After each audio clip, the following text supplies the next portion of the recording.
Meanwhile, President Trump's legal team is crafting a rebuttal to Robert Mueller's witch hunt. The president's attorney, Rudy Giuliani, saying that the report would be split into two parts. One, questioning the legitimacy of the Mueller probe, and the other responding to false allegations that the Trump campaign colluded with Russia. Giuliani telling Fox News that the report will be released once Mueller produces his. Joining me now is former federal prosecutor and author of License to Lie, Sidney Powell.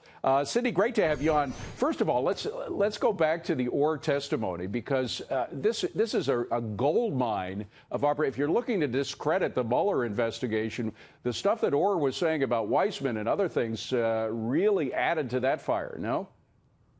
Oh, definitely. There's plenty to discredit the investigation with.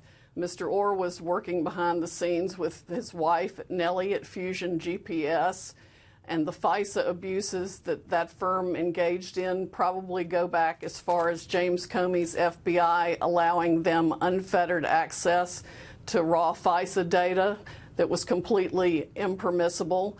There was a decision of the FISA court that was heavily redacted but disclosed about a year ago now that indicates Comey's FBI gave several private contractors raw access to the FISA information. I think one of those people is going to, or entities, is going to be Fusion GPS. So you have Ohr working with Weissman, who, of course, always stays in touch with Robert Mueller. They go back 20 years at least. And of course, Ohr's wife was working for Fusion GPS, a fact that apparently he did not disguise, which makes it even more extraordinary the number of people, one of whom, Andrew Weissman, is still working on the Mueller team. And I wonder if there may be others working for Mr. Mueller who are just as biased, who are just as much a part of this cabal.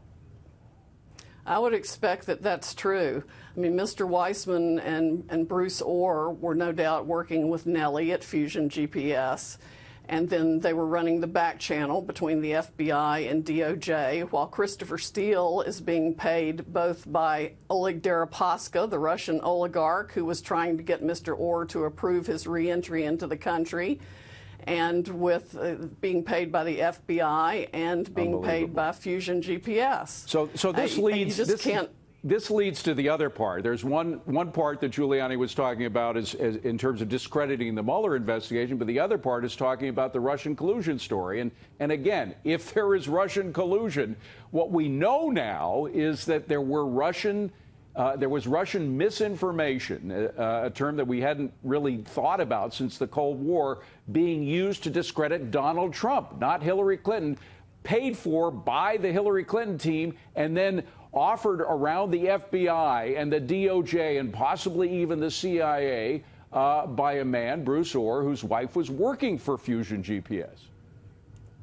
And Christopher Steele and Nellie Ohr were hired by Fusion GPS at about the same time. Interesting. And the FBI tried to work with Mr. Deripaska to get them to put a story, to get him to put a story together about Donald Trump early in their creation of this entire Russia collusion lie. Now, to whom does the Giuliani team, once they have put a package together discrediting these two aspects of the Mueller commission or the Mueller special counsel, to whom do they present that material? Is it to the American public writ large? Is it to perhaps another special prosecutor who might look into collusion on the part of the Clinton campaign, or what? I guess we'll have to wait and see what they include in it, but I would think it would be, of course, for Mr. Mueller and his squad, but primarily for Congress and the American people writ large.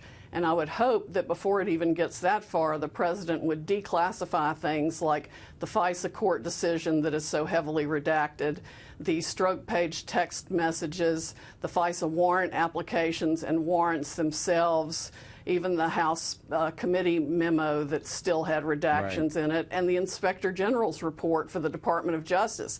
We're also still waiting on the Inspector General's report of the FISA abuses. I would expect that to be even more damning completely for Mr. Mueller's entire investigation than was the one that just came out a few months ago. Now, your superb book talks a lot about how prosecutors do lie in order to push their case.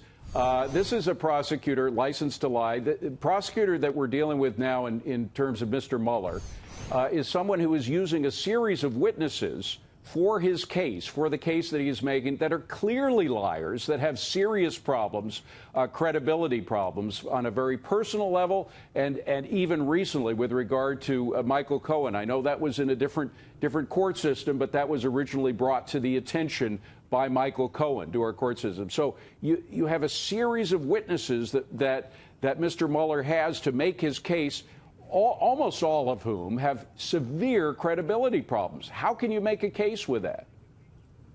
Well, that's standard operating procedure for Mr. Weissman. As you mentioned in my book, License to Lie, Exposing Corruption in the Department of Justice, he did that routinely. They make sweetheart deals with the people who are the real criminals and then put the screws to them to try to get them to say things that incriminate people higher up that are the real targets that the prosecutors want, whether they did anything wrong or not. In fact, 2 defendants in the Enron litigation and related cases had to be allowed to withdraw their guilty pleas years later because what Mr. Weissman had coerced them into pleading to wasn't even a crime. Years later, the problem is the damage was done and reputations were ruined and lives were ruined. Let's just hope that the same thing doesn't happen here. Sidney Powell, thank you very much for being here. Appreciate it. Thank you. My pleasure. And please visit my website, sidneypowell.com. Sure will. Thank you, Sidney.